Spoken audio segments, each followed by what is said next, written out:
Selamat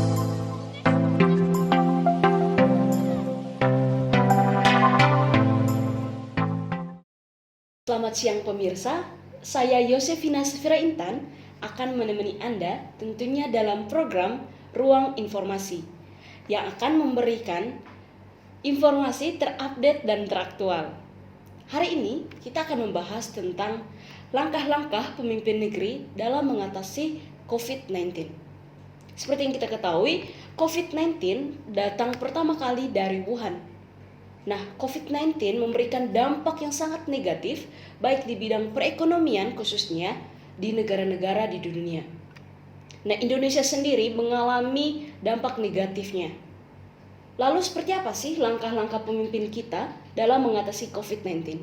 Nah, mari kita lihat cuplikan video ini. Ini Pak Jokowi menghimbau supaya masyarakat melakukan tes rapid massal. Nah, jika melakukan tes rapid massal, masyarakat bisa mengetahui apa dirinya sudah positif COVID atau tidak. Karena kalau misalkan positif, supaya tidak menular lagi kepada masyarakat lainnya. Dan dengan hal ini mengurangi angka positif COVID-19 di Indonesia. Sangat terpukul dengan adanya COVID dan semua sektor, semua segmen sosial ekonomi masyarakat kita.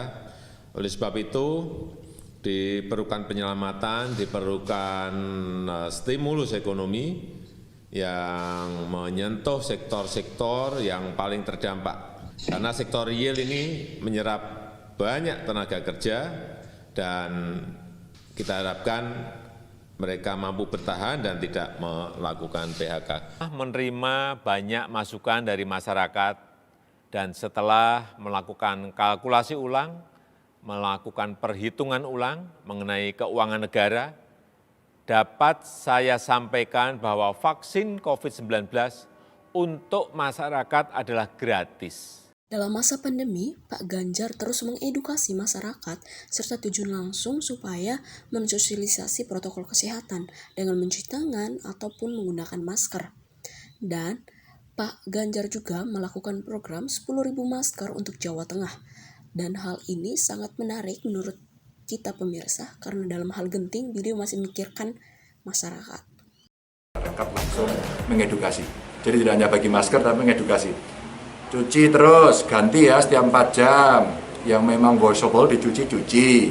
Yang maskernya itu sekali pakai sebelum dibuang digunting dulu atau disobek dulu biar tidak dipakai. Buangnya jangan sembarangan. Sedangkan Pak Ridwan Kamil sendiri terus melakukan larangan mudik kepada masyarakatnya dan menghimbau agar work from home dan melakukan kegiatan di rumah saja. Saya kira sudah puluhan ribu Mbak yang tercatat ya. Ambil contoh di Sumedang, dari ODP-nya tadinya hanya sekitar kurang dari 10, sekarang melonjak hampir 2.000 kira-kira begitu. Nah, permasalahannya adalah kami kan sekarang sedang melakukan rapid test ya. Rapid test dan masif jumlahnya 20.000 warga sedang kami tes sesuai kategori yang paling rawan untuk mendapatkan peta persebaran di daerah-daerah. Nah, kalau ada yang mudik ini memperumit dan mempersulit peta lagi karena setiap yang mudik itu dan kebanyakan mayoritas dari Jakarta itu kan langsung masuk kategori ODP orang dalam pemantauan. Nah, sehingga ini akan mempersulit sistem yang sedang kami bangun untuk melakukan pemetaan secara jelas dan terukur. Sedangkan Ibu Risma sendiri turun langsung ke jalan untuk melihat apakah warganya sudah menggunakan masker atau belum atau adanya penerapan protokol kesehatan. Nah, jika tidak, beliau akan memberikan sanksi kepada masyarakatnya. Pemirsa, kita tadi sudah membahas tentang gaya kepemimpinan tokoh-tokoh Indonesia yang memimpin daerahnya di tengah pandemi COVID-19. Nah, ada Pak Joko Widodo, Pak Ridwan Kamil, Pak Ganjar Pranowo, dan Ibu Risma. Tentunya, beliau-beliau ini memiliki gaya kepemimpinannya masing-masing untuk memimpin daerahnya di tengah pandemi COVID-19. Seperti yang kita tahu, kepemimpinan yang baik harus memiliki jiwa yang cepat, proaktif, dan bisa berkoordinasi dengan timnya.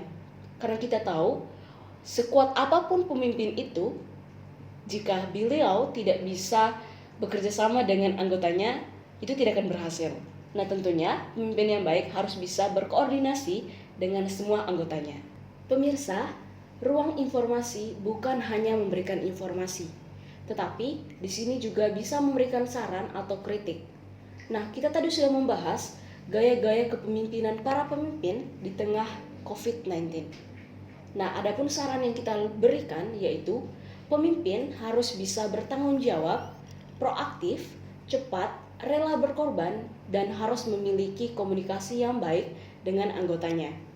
Karena pemimpin harus memiliki hubungan yang kuat dengan anggotanya agar program kerja dari pemimpin tersebut bisa dilaksanakan.